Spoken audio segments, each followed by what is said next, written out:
뭐냐면은 부자들이 더 투자를 많이 하고 더 잘하니까 그 사람들한테 돈을 주면 투자가 늘고 투자 효율이 올라가 가지고 경제 성장률이 더 빨라지고 그렇게 되면은 그 가난한 사람들도 결국은 더 이익이다 이제 이런 얘기인데, 문제는 지난 한 30년 동안 뭐 규제 완화하고 뭐 특히 미국 같은 나라에서는 부자들 세금 계속 깎아주고 해가지고 돈을 많이 몰아줬는데 투자도 옛날보다 늘지도 않고 경제 성장률은 도리어 떨어졌단 말이죠.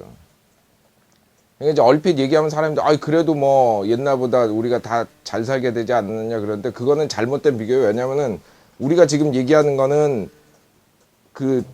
그런 정책을 안 썼으면 성장이 더 빨랐을 수도 있는데, 그러면은 지금보다도 더 부자가 되는 거 아닙니까? 그러니까 무슨 얘기냐면은 1960년대, 70년대 이런 때 세계 경제 성장률이 한 1인당 기준으로 연간 3% 정도 됐는데 그 다음 30년 동안 그 성장률이 반토막이 났단 말이죠.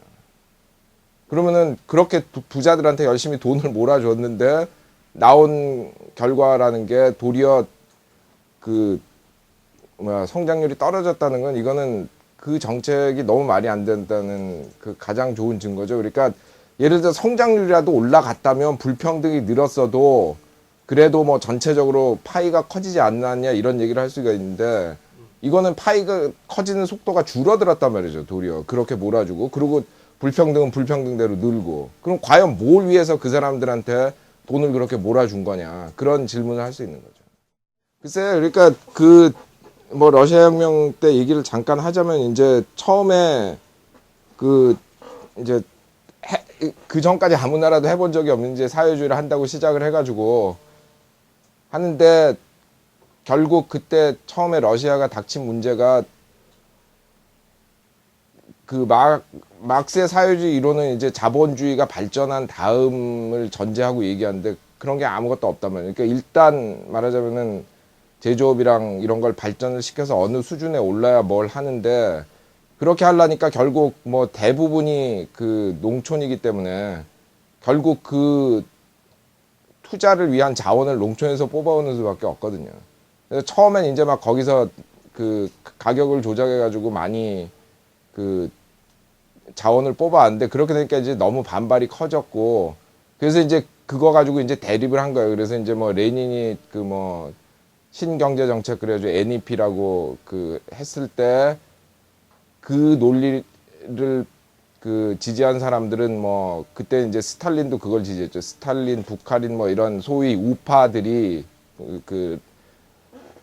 소련 공산당 내에서 볼 때 농민들한테 인센티브를 줘서 자원을 그러니까 어느 정도 생산을 하게 해야지, 그걸 계속 뺏어오기만 하면 경제가 안 된다 이런 식으로 해서 한 거고, 이제 프레오브라젠스키나 트로츠키 이런 좌파들은 그렇게 해서는 안 된다, 이걸 농업을 다 국유화를 해가지고 거기서 최대한 자원을 뽑아와야, 처음에는 그게 농민들한테 굉장히 힘들 수 있지만 그 자원을 갖고 우리가 투자를 해서 경제 성장률을 높이면 결국 농민들도 덕 보는 거다 해가지고 싸웠거든요. 뭐 영국 같은 경우는 이제 제조업이 몰락하면서 금융가 이제 소위 시티라 그러죠. 거기에 대한 의존도가 커졌기 때문에 결국 했던 정책이 뭐냐면은 금융 규제 완화해가지고 거기서 돈을 많이 벌게 해서, 그러면 거기서 이제 세금을 내니까 그걸 가지고 뭐 가난한 사람들도 좀 나눠주고 이러니까 이게 말하자면 진보적인 정책이다 이런 식으로 얘기를 했던 건데, 그 사람들이 이제 간과한 건 결국 그렇게 해서 규제 완화해서 금융기업들이 돈을 벌게 해주는 과정에서 사람들의 인생이 많이 파괴가 됐단 말이야. 그러니까 그런 식으로 해서 돈을 벌라고 하면은 뭐 단기 이윤 내야 되니까 막 자꾸 해고하고 고용도 불안하게 만들어지고. 예. 그러니까 사실 그런 거가 돈을 버는 과정에서 그런 말하자면은 가난하고 복지에 도움을 필요로 하는 사람들이 더 늘어났단 말이에요. 그래가지고 그거 갖다 줘봤자 결국 그렇게 안 했으면은 그런 돈이 덜 필요했을 수도 있는데, 그러니까 말하자면은 소경 제닭 잡아먹기죠. 예, 트리클 다운 뭐 이제 한국말로는 적하 효과라고 번역하는데 그게 뭐 논리적으로는 뭐 말이 되는 얘기입니다. 그러니까 이제 돈이 위로 올라가도 거기서 또 그 사람들이 뭘 사고 뭐 투자하고 뭐 하기 때문에 그게 이제 다른 사람들한테까지 흘러가는 건데, 문제는 그게 그런 걸 통해 가지고 그 뭐야 사회가 평등해진다는 그 증거가 없거든요. 그러니까 결국 필요한 건 뭐냐면은 그거를, 그러니까 위에서 똑똑똑똑 떨어져 내리게 하기보다는 이 펌프로 해가지고 물을 끌어내려서 분배를 해야 이게 사회가 평등해지는 거고, 그거를 위해서 이제 제일 필요한 게 그 복지국가 제도라는 거죠.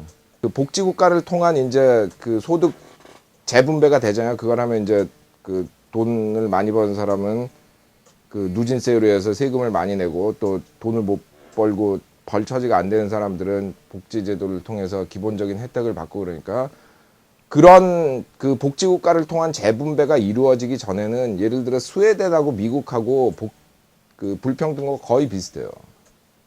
근데 그걸 한번 하고 나면 스웨덴은 굉장히 평등한 사회가 되고 미국은 그 계속 그 불평등하게 남아 있는 거거든요. 그러니까 그런 식으로 안 하면은 그 이제 자연이 맡겨둬 가지고는 그게 그 적화 효과에 의해 가지고 평등해질 수가 없는 거죠. 예, 그러니까 이제 그런 식으로 표현해죠. 트리클 다운이라는 게 똑똑똑똑 떨어진다는. 미국은 트리클 다운이 그 조금씩 그렇게 되기는 되겠지만, 그거를 제대로 뭔가 우리가 그 바꾸려면 그 복지제도를 통한 그 근본적인 재분배가 필요하다.